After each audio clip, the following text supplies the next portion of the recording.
Le médecin du travail reçoit une salariée pour une visite d'embauche au service comptabilité. C'est l'occasion de faire un point sur son changement de poste et ses conditions de travail. Bonjour madame. Bonjour docteur. Asseyez-vous donc.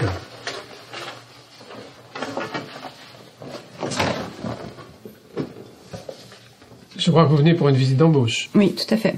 Est-ce que vous avez les documents que vous ont remis les RH? Voilà. Merci.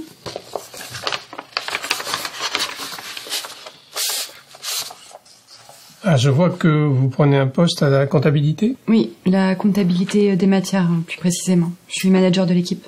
D'accord, vous serez au premier étage alors? Oui, au service des finances. Vous connaissez déjà le poste? En fait, c'est le poste que j'occupais déjà dans mon ancienne entreprise. Sauf que là, c'est des matières plus dangereuses, c'est ce qui va me changer. Donc je vais être en contact avec des institutions extérieures, comme l'Adréal. Bon, ça va être un peu mon nouveau challenge. D'accord. Avec les matières et les variétés de produits. Comment ça se passait dans ce poste? Dans mon ancien travail? Oui.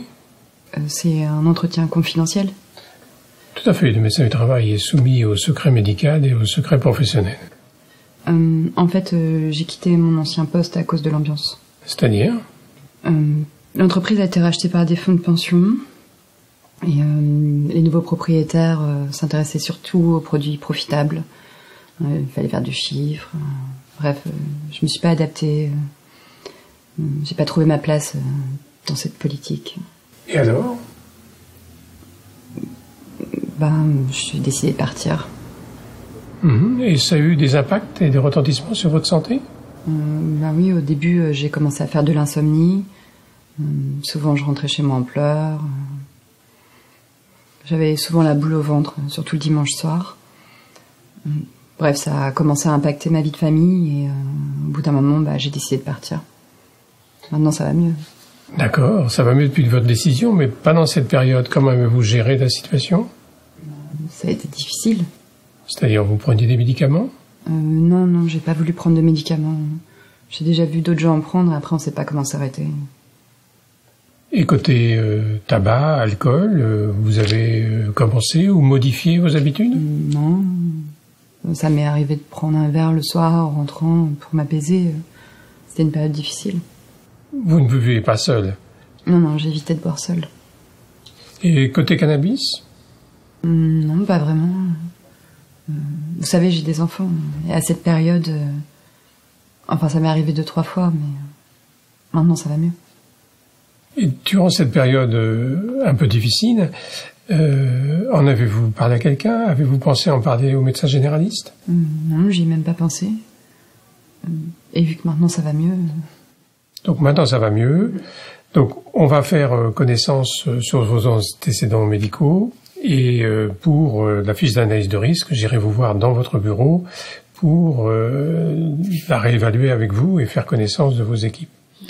En tout cas, dans cet nouveau poste, si à nouveau il y a des situations de coup de blues, de tension, ne restez pas seul avec ça, n'hésitez pas à en parler à votre médecin généraliste ou à nous-mêmes ici. D'accord?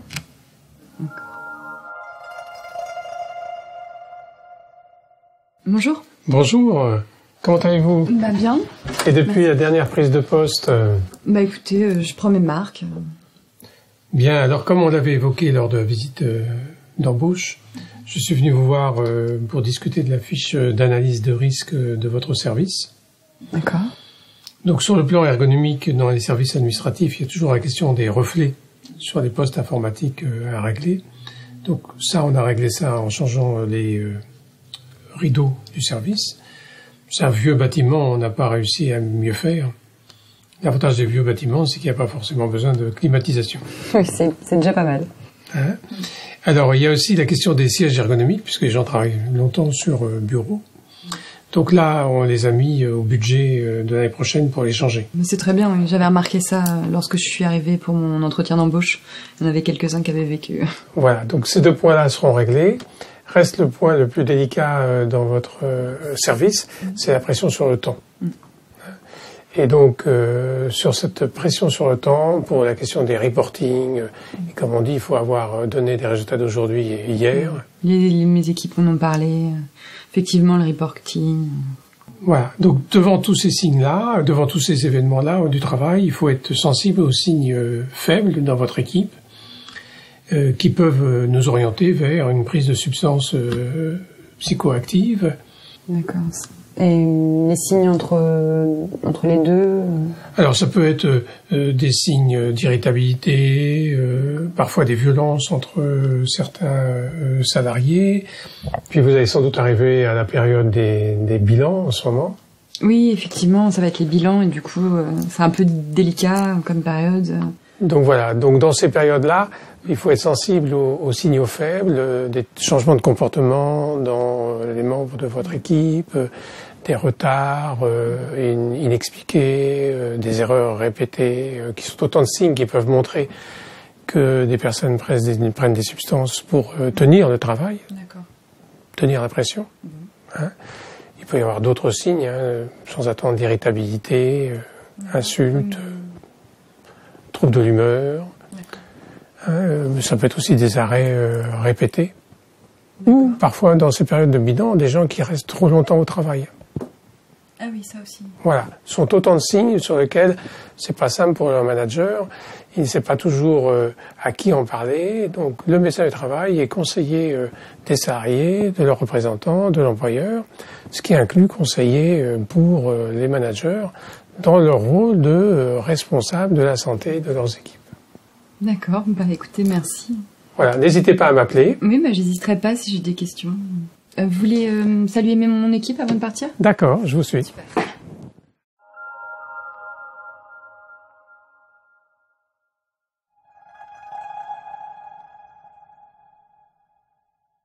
Cette personne nous évoque un épisode de stress dans son poste précédent, pour lequel elle l'a quitté. Donc il est légitime de s'inquiéter, de savoir comment elle a géré cette situation de stress.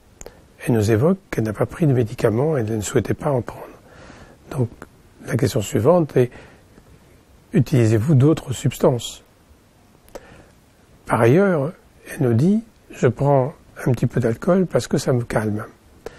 Et donc la question de quel est ce type de consommation d'alcool, est-ce que c'est problématique ou non problématique, se justifie également.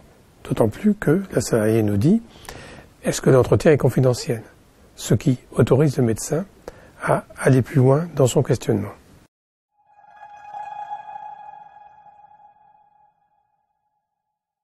Alors, le premier entretien a été de rencontrer cette personne en tant que salarié. C'était une visite d'embauche.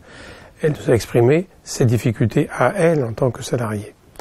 Proposer un deuxième entretien hors du cabinet, dans son bureau, c'est la positionner dans son rôle de cadre et positionner le médecin dans un rôle de ressource pour elle.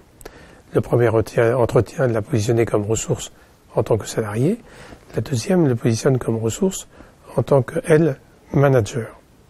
Par ailleurs, le fait qu'elle ait déjà traversé un épisode comme celui-ci, le fait d'aborder quelques signes, quelques symptômes et de les rappeler, la met en éveil de façon à ce qu'elle soit vigilante aux signaux faibles dans son équipe. Ce qui permet de lui proposer un troisième entretien, cette fois-ci en tant que manager, s'il a une difficulté à aborder ces questions avec ses salariés de son équipe. D'ailleurs, à la fin de l'entretien, elle est bien positionnée en tant que manager parce qu'elle nous dit « je vous invite à aller rencontrer mon équipe ».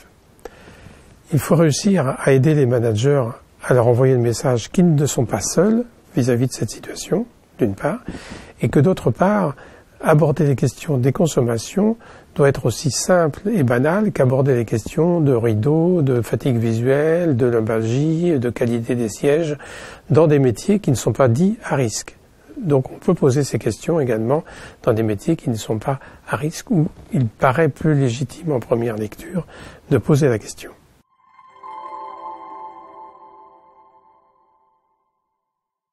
Et le troisième rendez-vous, c'est l'aider, étant manager, à dire « j'ai besoin d'aide ». Et cette fois-ci, pour non pas discuter de la problématique de la salariée, chez laquelle on a repéré des signaux faibles, Mais la problématique du manager a comment gérer cette situation vis-à-vis du salarié.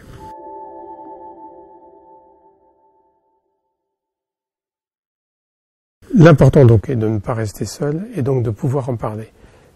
Les acteurs de prévention, en interne ou en externe de l'entreprise, sont nombreux et variés. Mais parfois, ils ne sont pas connus. C'est pourquoi il est très important pour nous que se constituent des groupes pluridisciplinaires à l'intérieur des services de santé au travail, avec les employeurs, les syndicats, les RH, les médico-sociaux. Ainsi, chaque salarié peut avoir un acteur privilégié vers lequel il sera plus aisé pour lui de l'interpeller et de lui exprimer ses difficultés. Au groupe ensuite de prendre en charge cette plainte, cette souffrance et de l'analyser en termes de conditions de travail.